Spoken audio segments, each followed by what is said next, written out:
Hello बच्चों, let's read this question. So this question say a boy prevents fall of his book on the ground by pressing it against a vertical wall. Okay, if weight of his book is 10 kg and newS of the wall is 0.2 यानी कि coefficient of static friction आपको given है. Find the minimum force needed by him to in his attempt. Okay, G की value 10 metre per second इसका रखनी है. Option A is 300 newton, option B 400 newton, option C 500 newton and option D is our 600 newton. तो चलिए बच्चों, अब हम इस क्वेश्चन को स्टार्ट करते हैं.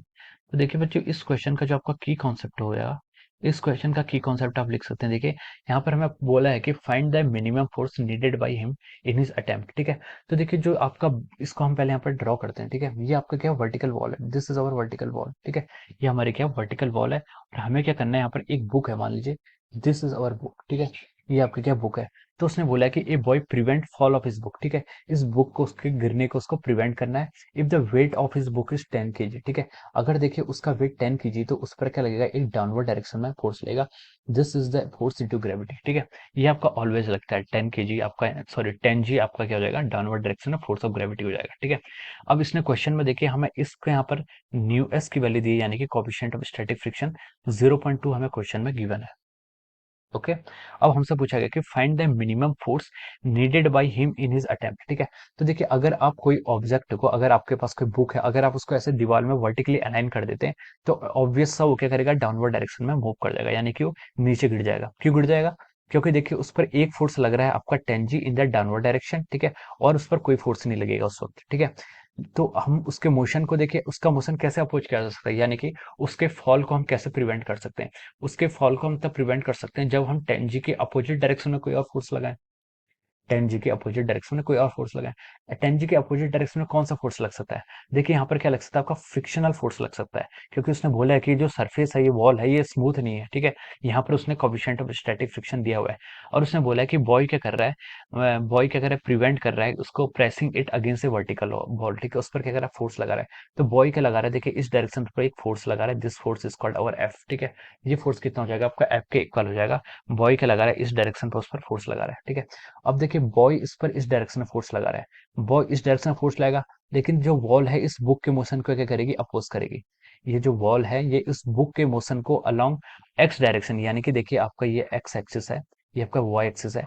तो जो बॉय फोर्स लगा रहा है वो नेगेटिव एक्स डायरेक्शन में लगा रहा है. ठीक है, हाँ, बॉय जो फोर्स एफ लगा रहा है वो नेगेटिव एक्स डायरेक्शन में लगा रहा है, लेकिन वॉल क्या करेगी, इसके मोशन को अपोज करेगी. तो वो क्या लगेगी, इस पर नॉर्मल फोर्स लगेगी, किस डायरेक्शन में लगेगी, वो डायरेक्शन आपकी ये होगी. ठीक है, in the positive x direction. ठीक है, पॉजिटिव एक्स डायरेक्शन में बॉल क्या लगेगी, इस पे नॉर्मल लगाएगी. ठीक है, अब देखिए अगर आपके पास नॉर्मल आ गया है, ठीक है, तो हम बोल सकते हैं कि अब यहाँ पर नॉर्मल फोर्स एक्ट हो रहा है.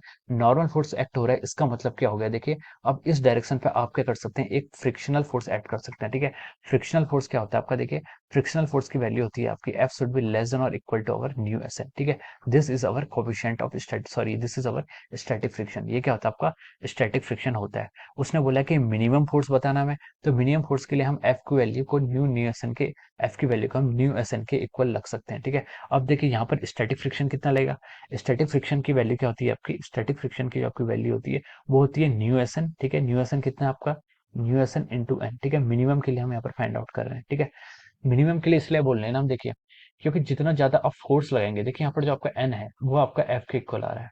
ठीक है, आपका जो हॉरिजॉन्टल डायरेक्शन में एक एन लग रहा है और एक एफ लग रहा है, कोई फोर्स इसके अलावा कोई और फोर्स नहीं है, और इसका मोशन किसी भी डायरेक्शन में नहीं है, तो एक्स एक्सिस के अलावा इसका मोशन नहीं है, तो हम बोल सकते हैं कि एन का मैग्नीट्यूड एफ के मैग्नीट्यूड के इक्वल होगा.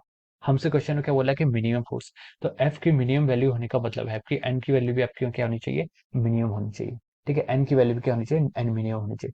और एन की वैल्यू आपकी देखिए क्या होनी चाहिए, यहाँ पर मिनिमम होनी चाहिए. ठीक है, तो इसके लिए हमने यहाँ पर F S is equal to mu S N यहाँ पर पुट किया हुआ है.